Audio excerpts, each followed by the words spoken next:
This is Aaron Goodwin, and I'm starting to love this man. He's the esteemed NBA agent of Damian Lillard and a guy that is quickly making himself an all-time Heat lifer. So much so that I'm gonna need my guy Jake Pablo, aka the graphics GOAT, to put this man in a Heat jersey stats. Speaking of Jake Pablo, he absolutely won Twitter today with this edit of the Damian Lillard banner. If you know, you know. If you don't, just Google Gordon Hayward banner and I'm sure it'll come up. But in the video I posted today, I talked about how Aaron Goodwin was contacting all these other teams, not named the Miami Heat, and basically telling them not to trade for his client.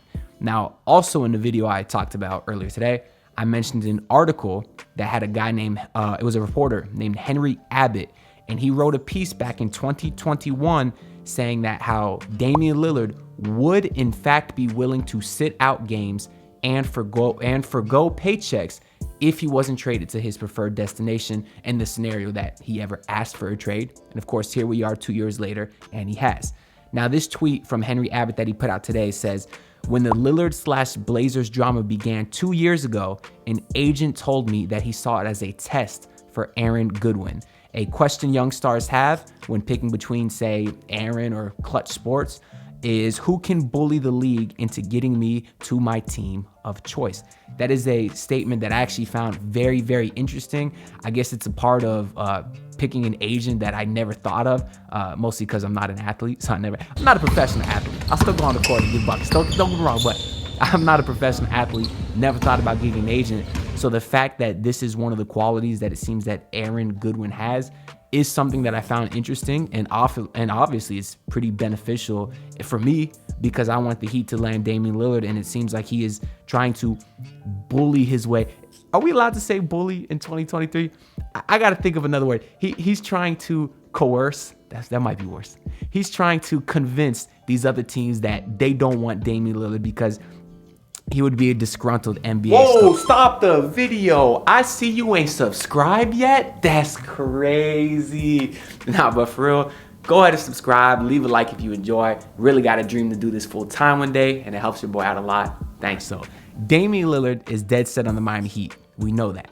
But now I believe it'll happen sooner than later. And it's not just because of the incredible work that Aaron Goodwin is doing, but the Las Vegas Summer League is right around the corner. The Summer League officially starts tomorrow. That's July 7th. And the Heat play their first game against the Celtics on Saturday at 3 p.m. And the Summer League in Vegas has become one of the hottest spots for all things NBA in recent years. It seems that anyone and everyone who has anything to do with the NBA will be there. That, of course, includes players, but also coaches and GMs. That's where it gets interesting. So Barry Jackson, my guy, tweeted that he has no idea who I am, by the way. I don't know why I keep calling these people my guy. Anyways, if you're watching this, tweet the video link to Barry Jackson. Maybe we get a like and a follow from the GOAT Barry. But he tweeted this today about our good friend, Aaron Goodwin. And he said, Aaron Goodwin told Mark J. Spears that Goodwin spoke with Joe Cronin and had a good discussion today. Aaron is hopeful over the next couple of days that the Heat and Blazers will get in a room and hopefully hash things out in Vegas. So that, of course, be best case scenario. You get Pat Riley, Andy Ellisberg, Spo, whoever else they send, get them in a room with Joe Cronin and try to handle this respectfully so they can get what's best for all parties and get Dame to where he wants to go before it gets too messy. Because I think this situation does have the potential to get messy.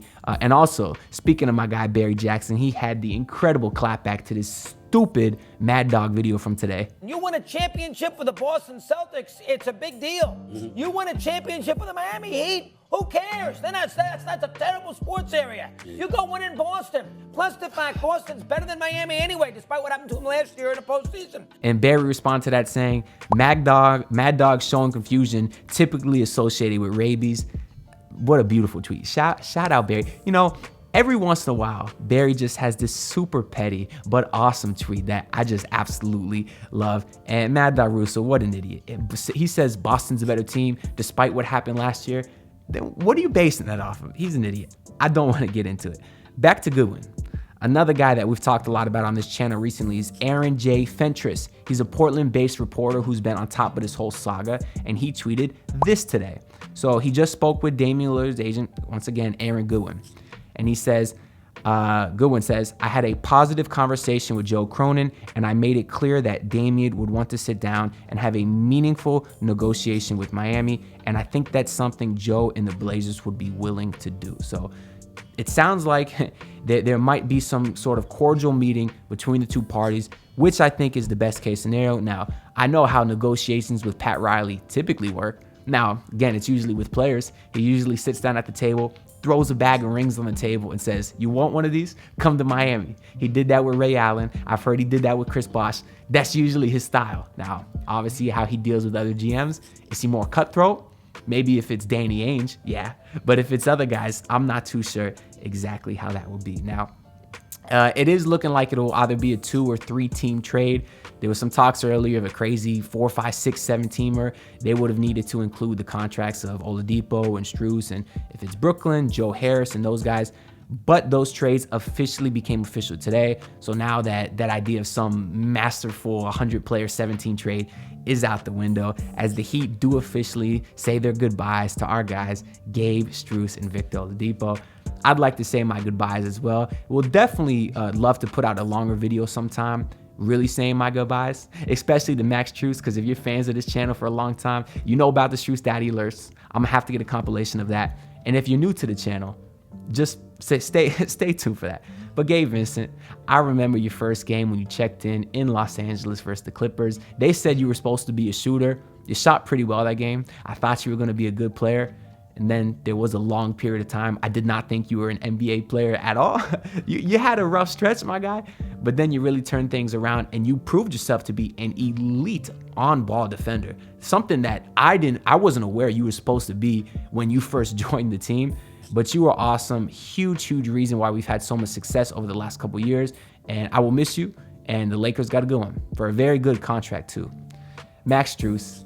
The thing I like about this, just from the Heat perspective, fortunately it was a sign and trade, so we did get a 2nd-round pick in return, which will probably waste offloading another bad contract in the future, because that seems to be the only thing Miami does with seconds nowadays. They use the 2nd to get rid of Dedmon. They traded 3 seconds for KZ Akpala. They traded 2 seconds to get away Vic. But anyways, that's a tangent I'm not supposed to get into. This is supposed to be saying my goodbyes to Strus, a guy that honestly didn't have the best year last year percentage-wise, but they still couldn't have had much success as they did without him. Phenomenal shooter. I loved his confidence. That was my favorite thing about him.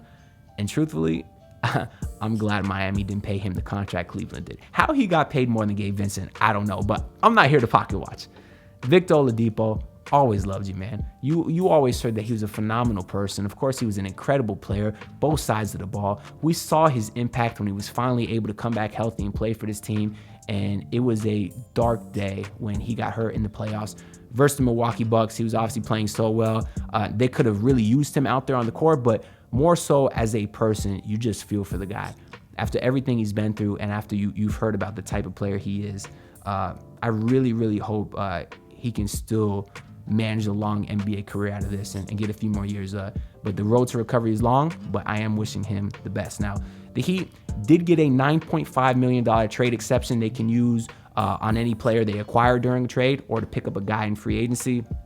One name that Brian Goins pointed out, it was Royce O'Neal, who might be around that range, who would be a beautiful pickup for the Heat. He's officially listed as a small forward on Basketball Reference, but he's 6'4". I know he even plays the 4 sometimes. So he is a smaller 4, which obviously the Heat have ran the last few years. PJ Tucker, Caleb Martin. Those guys have been good, but the Heat need some size. If they plan on bringing in Royce and playing him at the 4, they still gonna have a lot of the same issues, but Royce is a Heat cultured player. If he can play a spot as a 2 or 3, I'd love him on this team. I just don't want him as the starting power forward. But that's all the updates I got for today. There might be some Portland fans that comment on this video once again saying, Joe Cronin is just going to take the best package out there. You may be right. I don't feel like arguing with you guys anymore because at the end of the day, time will tell. So that's all I got for this video. Leave a like if you enjoyed. If you didn't enjoy, you can still leave a like to help me out. I'm really trying to get to 2,000 subscribers, only about 200 away. So make sure to sub if you didn't already. It seriously means a lot. And I'll see y'all with another update soon. Peace out. Look, pull up in your city tryna get that dead face. Do it on my own, I don't need no dead weight. Had to kill him off, yeah, I need a head space. You know this homegrown bitch don't offend me.